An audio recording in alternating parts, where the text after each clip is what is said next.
Ok, vamos lá. Bom, essa é a segunda aula do curso de Pascal, aprendendo a programar em Pascal. E a gente vai dar continuidade vendo tipos de dados e variáveis. Vamos lá. Ahn, Na última aula nós escrevemos esse programinha, nós aprendemos como ler dados da entrada padrão, como escrever para a saída padrão e nós declaramos uma variável. Tá? Uma variável é um espaço na memória do computador onde você pode armazenar coisas, é, texto, número, registros de um banco de dados, uma página da web pode ser armazenada numa variável, como um texto. Ah, Você pode armazenar qualquer coisa em uma variável. Tá? Qualquer representação de dados numa variável. E no Pascal, e assim como outras linguagens fortemente tipadas, a gente tem uma hierarquia de tipos que a gente pode utilizar. Ah, Esse gráfico aqui mostra justamente essa hierarquia, né? ah, dos tipos de dados. A gente tem os tipos de dados escalares e os tipos estruturados. A gente vai navegar por essa árvore ao longo dos próximos vídeos, mas a gente vai começar pelos mais simples, que são os tipos de dados escalar. E dentro dos dados escalares, a gente tem os padrões da linguagem e tipos que o usuário pode definir. Então vamos começar com os tipos padrões. A gente tem a possibilidade de criar variáveis e, na verdade, a linguagem exige que quando você declara uma variável, você defina o tipo de dados que ela vai armazenar. Então, eu tenho o integer, que serve para armazenar números inteiros.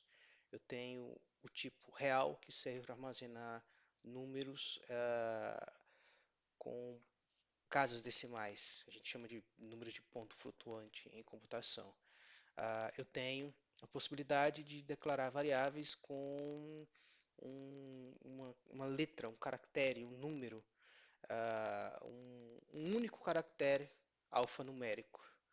Ah, a gente pode armazenar com a variável do tipo de dados character ou char.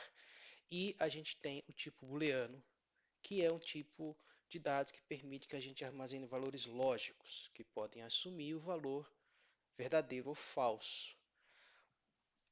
Vamos lá, criar um programa novo aqui, vou chamar de vars.pass. Pro, pro, pro Pascal, a gente também pode colocar a variável a extensão pp para os nossos arquivos de código, né? Para os nossos programas. Mas para manter o padrão das outras aulas, vamos lá colocar a extensão como pass. Bom, então vamos lá. Primeira coisa, preciso declarar o nome do programa, né? Eu vou chamar de variáveis. Vou colocar de vars. Vamos colocar bonitinho, variáveis. Eu vou chamar o arquivo de variáveis também. Variáveis. Se vocês lembram, ele está reclamando porque ele está com dicionário de inglês. Então vamos colocar variables. Eu não gosto muito de ficar vendo avisos, mesmo que sejam meio bobos, que atrapalham a gente aqui no raciocínio. Variables. Ok, então o meu programa vai se chamar variables. Eu preciso de um begin e de um end com um ponto, que é onde o meu programa acontece, né? O ponto de entrada do programa. Se você reparou aqui, entre o início do programa, o início da declaração do programa e o início do bloco onde eu vou digitar meu código, tem um espaço, tá? Esse espaço aqui eu posso utilizar para várias coisas dentro da linguagem Pascal, mas uma das mais recorrentes, né, e que vem o caso aqui para a gente, né, que serve de interesse para a gente, é o uso desse espaço para declarar variáveis globais. Para declarar variáveis, eu faço uso da palavra reservada var e aqui eu posso declarar variáveis até que venha uma outra seção. Então, eu posso usar esse espaço todo aqui para declarar as minhas variáveis até que comece o programa. Vamos lá, então. Declarar algumas variáveis globais. Já já a gente vai discutir o que é global, o que é local. Mas por enquanto entenda que as variáveis declaradas nesse espaço aqui, elas estão disponíveis para todo, visíveis para todo o programa. Então, voltando lá, a gente tem os tipos de dado inteiro. Tá? Para declarar uma variável dentro do bloco, onde ela vai ser, dentro do bloco que é iniciado com a palavra-chave var, eu posso definir o identificador, que é o nome da variável, eu vou chamar de number. Depois do identificador, eu ponho dois pontos e o tipo da variável. O number vai ser uma variável do tipo inteiro, integer, e ponho um ponto e vírgula no final para finalizar a declaração da minha variável. A partir desse ponto, a variável number existe para o meu programa e ela pode armazenar números inteiros. Além da variável number, a gente tem a variável real. Eu vou chamar de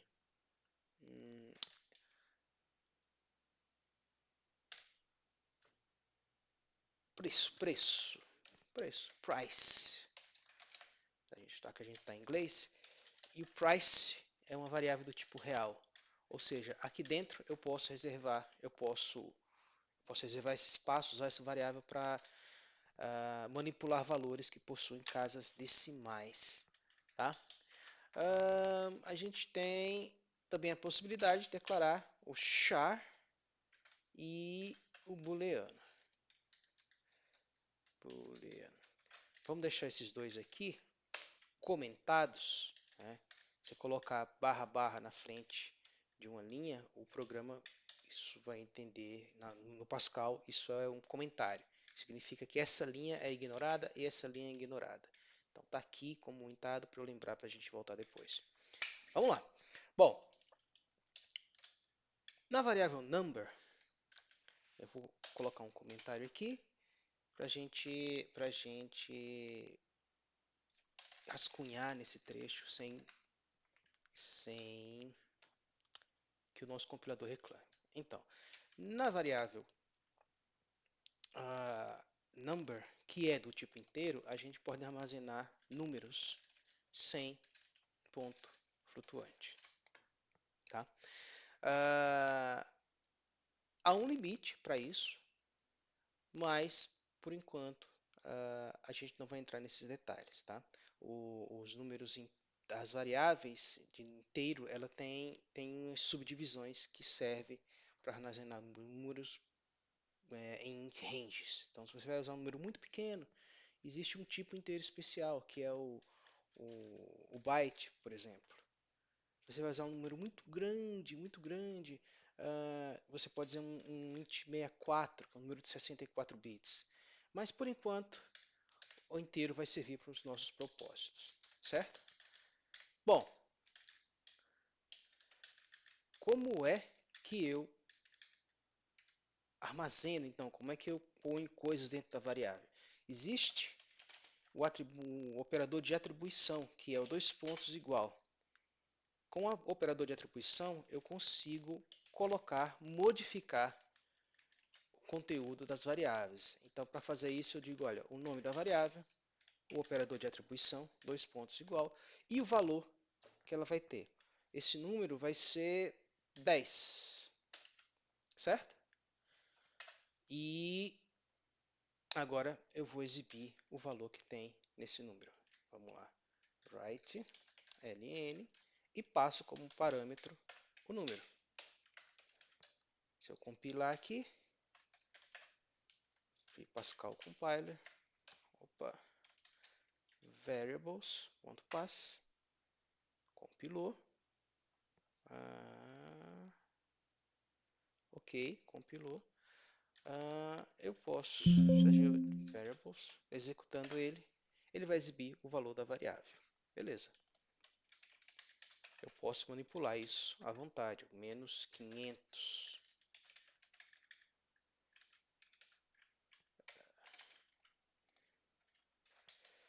Compilar de novo, executar mais uma vez. Tá aí, menos 10, foi atribuído ao valor da variável aqui, imprimimos o valor da variável. Depois modificamos para o valor da variável number para menos 500 e exibimos o valor dela aqui. Maravilha. E a variável do tipo real? Bom, é o preço, não é? Price.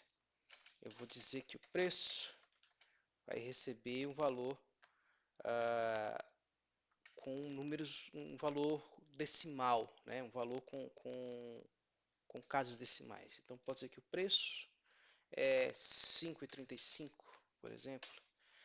Note, em português eu escreveria 5,35, mas o Pascal é baseado no inglês. Então, para declarar pontos, casas decimais, os valores decimais depois da parte inteira de um número, né? Aqui está a parte inteira e aqui está a parte decimal.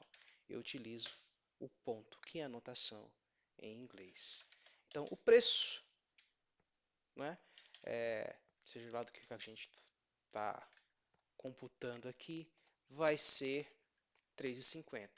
Vamos lá escrever o valor do preço. Write an price, ponto e vírgula. Então, vamos lá, compilar, Pascal e o nome do nosso programa. Ele criou, sem problemas, e agora a gente exibe. Uou! Repare que ele imprimiu com esse monte de zeros. Isso aqui tem a ver com o modo que os números reais, os números de ponto flutuante, como a gente chama, né, os números decimais, são armazenados e representados na memória. Por enquanto, como esse é um curso introdutório, basta saber que você consegue ir. É um tópico interessante, é um tópico interessante. Vale a pena entrar um pouquinho mais nele. Se a gente vir aqui, short type, vamos ver aqui, Pascal, Real Precision. Os tipos de variáveis de ponto flutuante, né? Como eu falei, a gente tem, cada tipo desse aqui tem uma subdivisão que está ligada à capacidade de armazenamento. Então, nos números reais, dentro da linguagem Pascal, como implementado pelo compilador Free Pascal, o tipo real é dependente da plataforma. Tá? Isso quer dizer o quê? Se você está numa plataforma de 32 bits, ele armazena os números com determinada precisão. Se está numa plataforma de 64 bits, ele representa com os números com uma outra precisão. Significa que ele vai armazenar os dados com 4 ou 8 bytes de precisão. E aqui, como é dependente da plataforma, vamos dizer, você está numa plataforma de 32 bits, certo? Ele vai representar com 4 números, o que é equivalente a uma representação single, que a gente chama de single precision. Ele vai te dar aqui os números entre 1,5 elevado a menos 45 até 3,4 elevado a 38. São números muito grandes, mesmo com 4 bytes. Se você tiver uma plataforma com 64 bits, como é o caso das plataformas hoje, né, um processador em um sistema operacional de 64 bits é o padrão faz muito tempo, significa que ele vai armazenar isso, representar na memória com 8 bytes de tamanho e vai te dar esse range aqui. Então, 5,0 é o valor mínimo que você pode representar com ele, é 5,0 elevado a menos 324, isso é um número muito pequeno, até, número negativo, né? Muito longe do zero, até 1,7 elevado a 308, que é um valor positivo muito longe do zero, tá? E aqui você pode ter os dígitos significativos. O que isso quer dizer? Né? E por que a gente está vendo isso? Aqui ele representou 3, eu falei, olha, meu valor é 3,35 e ele colocou esse monte de zero, certo? Quais são os dígitos significativos depois do zero? É isso que ele está te falando, olha, no single eu tenho entre 7 e 8. Num double, né, eu tenho entre 15 e 16 dígitos significativos depois da vírgula, depois do ponto, né, no caso aqui.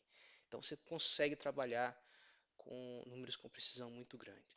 Depois desse limite, a precisão não é garantida. Mas para a maioria dos casos, um single ou um double é, é mais que suficiente para a gente. A menos que você vai fazer computação científica e aí você algumas manipulações financeiras com frações, aí você tem que entrar em alguns detalhes. Você pode ter alguns problemas com essa representação, mas para a maioria dos casos, basta saber que se o seu número é muito grande, usa um double. Se é um número normal aí, né, com até 7, 8 casas decimais, pode usar o single. Então, já que a gente entrou nesse mérito, eu estou numa máquina, eu posso declarar o real, né, uma variável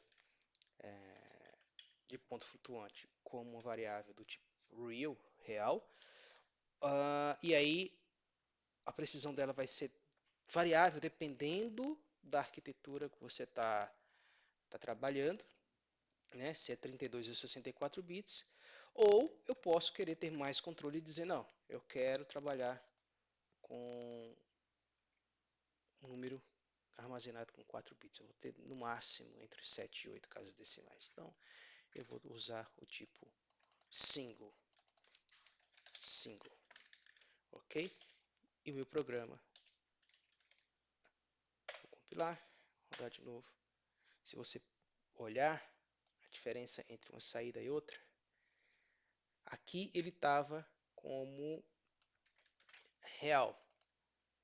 Minha máquina é de 64 bits, significa que ele utilizou um double precision. Você vê que ele tem muito mais casas aqui depois da vírgula. Depois que eu mudei para o single, ele passou a usar uma representação de 32 bits, que vai me dar 7 a 8 casas decimais de precisão. E aqui a gente está vendo isso refletido, né? Pô, mas aqui está 3,3500000 e aqui está 3,34999990. Bom, aí que está a precisão que você precisa para representar esses números. 3,34999999 é 3,35 para a maioria dos casos, a menos que você esteja trabalhando nessa precisão. Se a gente considerar as casas, 2, 3 casas, a gente não vai ter problemas com isso, né? É um tópico interessante para voltar no futuro e como tratar números com precisão maior. Mas, por enquanto, para o nosso caso, isso aqui vai ser mais que suficiente. Tá? Beleza, então eu posso declarar variáveis do tipo inteiro, posso declarar variáveis do tipo de números reais, né? deixar como double. Ah, eu posso declarar também variáveis para armazenar caracteres. O que é isso? Vamos dizer aqui, letra, ou letter, e ela vai ser do tipo char, ok? Essa variável, ela pode receber caracteres, a letra A, a letra B, o número zero representado como um texto, né? Como um caractere, um sinal de mais. Basicamente, você pode entender isso aqui como um, um, uma tecla, um dígito do seu teclado, certo? Um caractere que está no teu teclado, um sinal de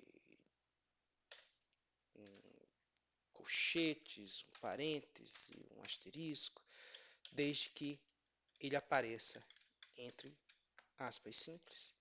Você pode armazenar um caractere nesse tipo de coisa, nesse tipo de variável aqui, tá? Então, a letra é P. Se eu exibir isso aqui, ele vai me dizer, olha, exiba qual é a letra que tem. Eu vou comentar o resto do código para a gente não ficar poluindo muito a saída. E isso aqui introduz um outro modo de comentar as coisas. Se eu colocar barra barra aqui na frente, eu comento a linha até o final e o compilador vai ignorar. Mas se eu quiser comentar um bloco, né, com várias linhas, eu posso fazer isso utilizando abre chave e fecha chave. Tudo que tiver dentro desse bloco aqui, delimitado por essas chaves, vai ser entendido como um comentário e o compilador vai ignorar. Então, vamos compilar e executar. Está aqui, ele exibiu o conteúdo da variável P. Note que o compilador, né, vou compilar de novo aqui, Free Pascal, variáveis.c. Note que ele reclamou. É interessante a gente começar a olhar para as mensagens do compilador. Ele falou aqui, olha, na linha 4 do arquivo variáveis.pass, se você clicar aqui, ele vai mostrar lá, existe uma variável chamada número que não foi utilizada por esse programa. Não é um erro, mas ele está te avisando que é melhor você corrigir isso, porque você pode acabar gastando memória ou incorrendo alguns erros no futuro. Quanto mais curto o teu programa ficar, mais claro ele ficar, melhor. Mesma coisa aqui. Olha, está dizendo, olha, na linha 5, né, do teu código, tem uma variável preço, uma variável chamada preço que não foi utilizada. Eu vou comentar também, para a gente ficar com a saída mais limpa do compilador. Tá? Então, o meu programa, por conta dos comentários, só tem uma letra, uma variável chamada letra, do tipo char, que está sendo preenchida com o caractere P, e a gente está exibindo ele aqui.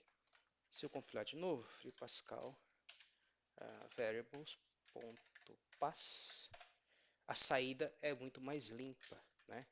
Ele está falando, olha, foi compilada para o sistema operacional Windows 64, né, para a arquitetura de 64 bits. Desculpa. Aqui foi o início da compilação, a criação do arquivo exe, e ele disse, olha, 23 linhas foram compiladas sem nenhum erro. Né? Se começar a desconfiar que tem alguma coisa estranha no teu programa, dá uma olhada na saída da compilação, que geralmente tem muitas dicas interessantes aí.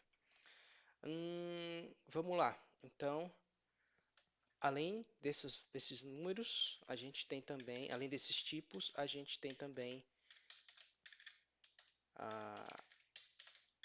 uma variável do tipo booleano. Em vez de comentar, vamos limpar aqui para ficar mais fácil de enxergar. Bom, eu posso declarar variáveis de tipo, também tem o tipo de dados booleano.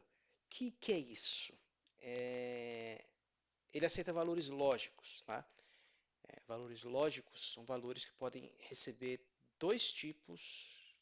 Variáveis lógicas são variáveis que podem receber dois tipos de valores: verdadeiro ou falso, né?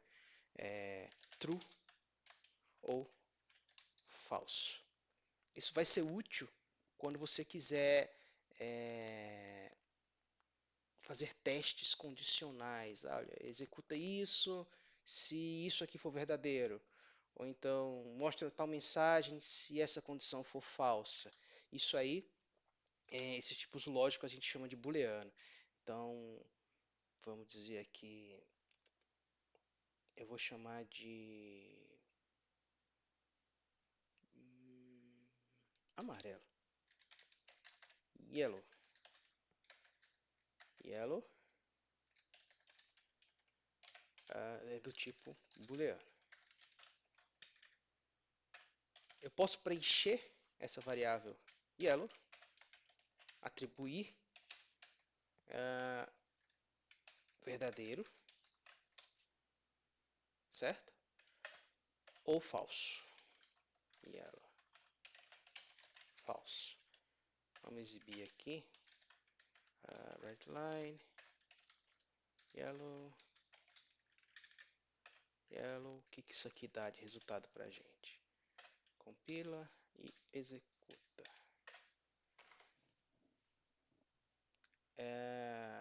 Ele mostrou que armazenou realmente esses valores.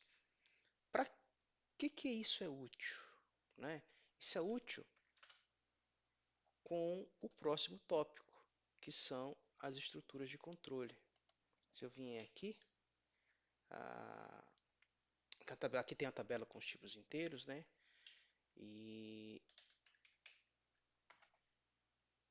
a gente, assim como os números reais, a gente pode ter vários níveis vários tamanhos, vários ranges de números com os números inteiros. Mas a gente volta aí.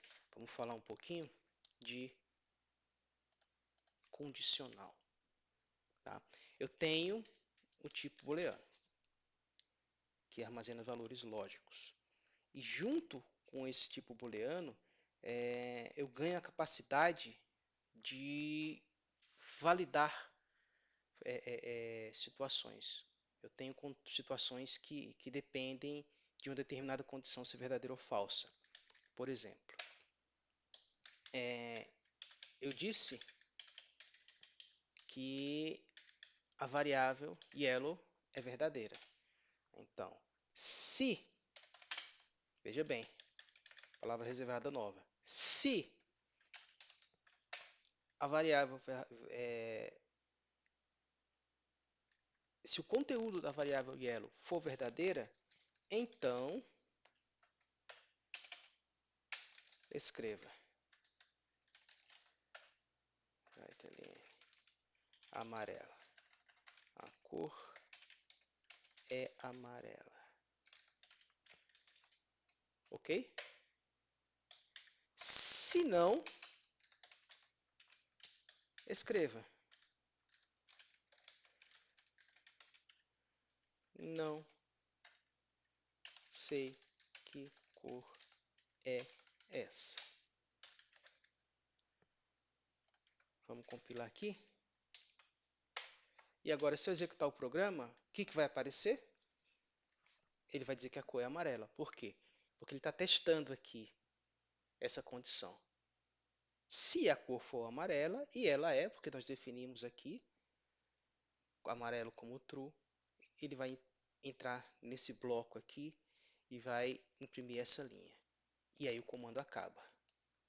Se não, ou seja, se a cor aqui tivesse como falso, ele ia entrar aqui nesse bloco e dizer, a cor é amarela? Não. Então, né, se a cor for amarela, faça isso. Se não, escreva esse texto.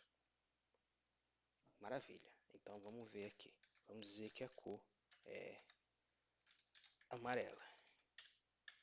compilar e executar. A cor é amarela. Deu esse rinho aqui porque o meu terminal ele não está configurado para aceitar caracteres acentuados, tá? Estou usando o prompt do Windows aqui, é o comando simples. Ele não entende, né? Acho até em C a gente tem como fazer isso. Talvez a gente tenha aqui. No C tem set locale. Deve ser possível fazer isso nesse terminal também aqui. Faz uma pesquisada aí. Na próxima aula a gente traz. Mas vamos lá. No próximo vídeo a gente vê isso. Bom, então eu tenho agora a capacidade de declarar variáveis, né, manipular essas variáveis e tenho a capacidade de escrever código condicional.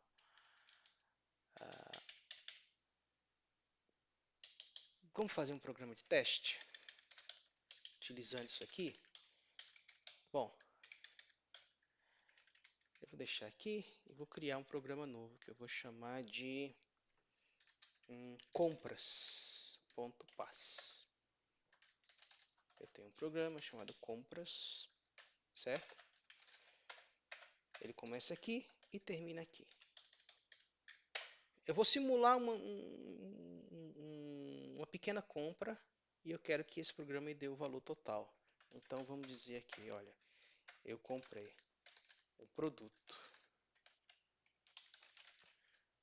Esse produto vai ter um preço.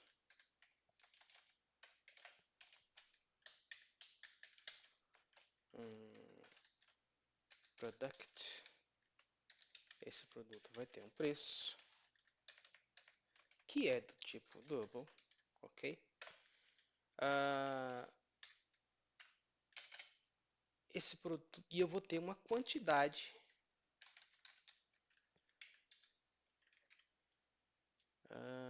que é um tipo inteiro. Eu vou comprar um produto que tem uma, duas, três, 4 unidades. Então, quantity.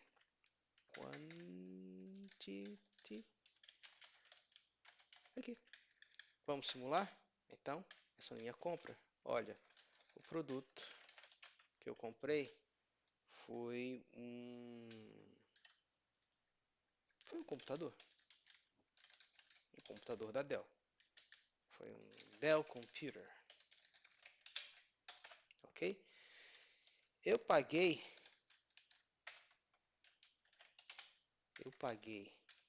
nesse computador R$ 3.200, certo? E eu comprei 3 computadores. Então, escreva para mim write line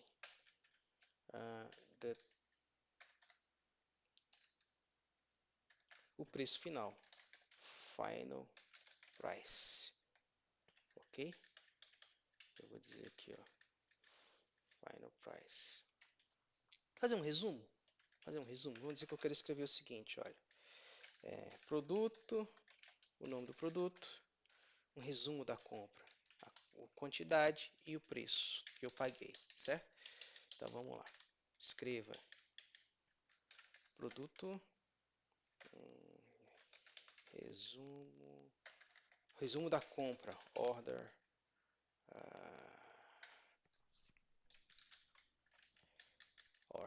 write line, ok? Dizer que essa compra foi a compra 300, na compra 310 da empresa que eu estou comprando.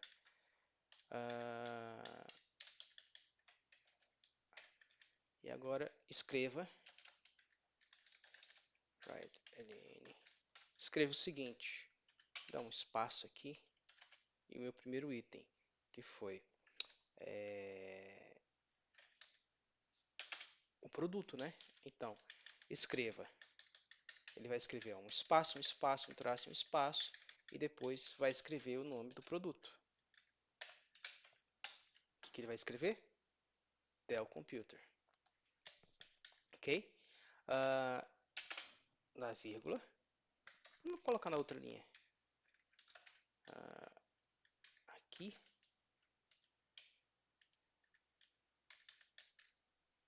É, line, quantidade. O preço.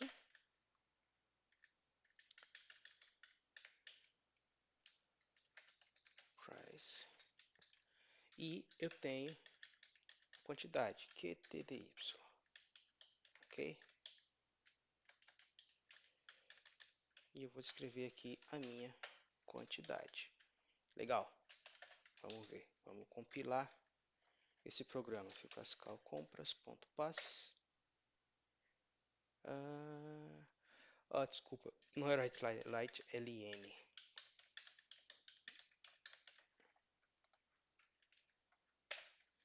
Compilou. Compras.exe ou só compras. Legal. O que foi a compra 310? Esse é o produto, né? Um computador Dell. O preço foi 3.200 e aqui a quantidade. É legal colocar uma linha e um totalizador. Então vamos lá.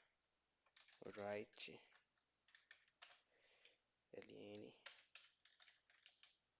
total. Colocar uma linha separando aqui e colocar o preço final. O que é o preço final? O preço final vai ser o preço unitário vezes a quantidade. E isso deve dar para a gente. Vamos compilar, executar. Isso aqui vai dar para a gente 9.600, tá? Deixar um pouquinho mais para cá, para ficar mais alinhadinho, mais bonitinho. 9.600. Maravilha, tá? A gente consegue manipular e as variáveis do tipo numérico, a gente consegue fazer operações numéricas com elas. A gente consegue, supondo que a gente tem a variável A e B, eu consigo multiplicar A por B, eu consigo adicionar um ao outro, a gente consegue subtrair e a gente consegue dividir. Existem outras operações que a gente faz, mas essa é assim que a gente representa as 4 operações básicas em Pascal. Esses são os símbolos. Asterisco para multiplicação, mais para adição, menos para subtração e essa barra caída para a direita aqui para divisão.